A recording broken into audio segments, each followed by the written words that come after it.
গোপালগঞ্জ জেলার নামই বদলে যাবে, বুঝছেন? গোপালগঞ্জ আর থাকবে না।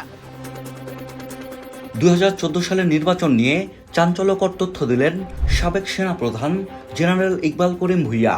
তার দাবি, 2014 সালের বিতর্কিত নির্বাচনের পরে আওয়ামী লীগ, বিএনপি ও জামায়াতের মধ্যে 6 মাসের মধ্যে আরেকটি নির্বাচনের সমঝোতা হয়েছিল। তবে শেষ পর্যন্ত আওয়ামী লীগ ওয়াদার বরখেলাপ করেছে বলে মন্তব্য করেন তিনি। সম্প্রতি ফেসবুকে দেওয়া এক পোস্টে ইকবাল করিম ভূঁইয়া বলেন, 2014 সালের জাতীয় সংসদ নির্বাচনে আমার ভূমিকা নিয়ে কিছু কথা বলা প্রয়োজন, কারণ তখন সেনাপ্রধান হিসেবে আমার দায়িত্ব কী হওয়া উচিত ছিল সে বিষয়ে কিছু ব্যক্তি তাদের অন্যায্য ও অবাস্তব আকাঙ্ক্ষা থেকে প্রশ্ন তুলছেন। 2001 থেকে 2006 সাল পর্যন্ত রাষ্ট্র ক্ষমতা যখন বিএনপির হাতে ছিল, তখন প্রধান বিচারপতির অবসরের বয়স বাড়িয়ে তারা নিজেদের পছন্দের ব্যক্তিকে তত্ত্বাবধায়ক সরকারের প্রধান করার ব্যবস্থা করে। 2006 সালে তাদের 5 বছরের শাসনামল শেষ হলে সরকার পদত্যাগ করে। তবে নির্বাচনে প্রভাব বিস্তারের বিএনপির অভিলাষের অভিযোগ তুলে আওয়ামী লীগ লগি বৈঠা আন্দোলন নামে এক ভয়াবহ বিক্ষোভের সূচনা করে।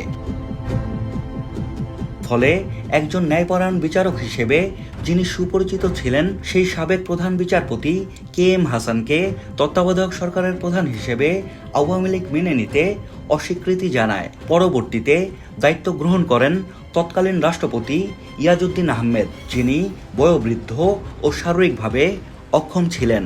আওয়ামী লীগ সহ তাদের অনুসারী দলগুলো ও জাতীয় পার্টি এই নিয়ম মেনে নিলেও সুশাসন প্রতিষ্ঠায় ব্যর্থতা এবং রাজনৈতিক অস্থিরতা সামাল দিতে প্রেসিডেন্ট ইয়াজউদ্দিন সম্পূর্ণরূপে ব্যর্থ হন। তিনি তৎকালীন সেনাপ্রধান মঈনুদ্দিন আহমেদের চাপে 2007 সালের 11 জানুয়ারি জরুরি অবস্থা ঘোষণা করতে বাধ্য হন এবং 22 জানুয়ারি অনুষ্ঠিতব্য নবম জাতীয় সংসদ নির্বাচন স্থগিত করেন। এরপর প্রায় 2 বছর বিলম্বিত হয়ে 2008 সালের 29 ডিসেম্বর নির্বাচন অনুষ্ঠিত হয়। সংবিধানে নির্ধারিত 3 মাসের মেয়াদ লঙ্ঘন করে সেনা সমর্থিত ইয়াজউদ্দিনের তত্ত্বাবধায়ক সরকার 2 বছর রাষ্ট্র ক্ষমতা পরিচালনা শেষে 2009 সালের 10 জানুয়ারি আওয়ামী লীগের কাছে ক্ষমতা হস্তান্তর করে।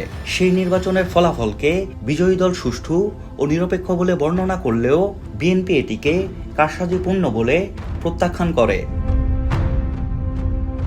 দেশবাসী দেখল, বিএনপি তত্ত্বাবধায়ক সরকারের প্রধানের নিয়োগকে প্রভাবিত করতে বিশেষ কৌশল নিয়েছিল, আর পরবর্তীতে ক্ষমতার মসনদে বসে আওয়ামী লীগ পুরো তত্ত্বাবধায়ক সরকার ব্যবস্থাই বাতিল করে দেয়। ওরা তো ইলেকশন কখনোই সুষ্ঠুভাবে করে নাই বা করতে চায় না। তো এবার হঠাৎ তাদের তত্ত্বাবধায়ক সরকারের দাবি কেন?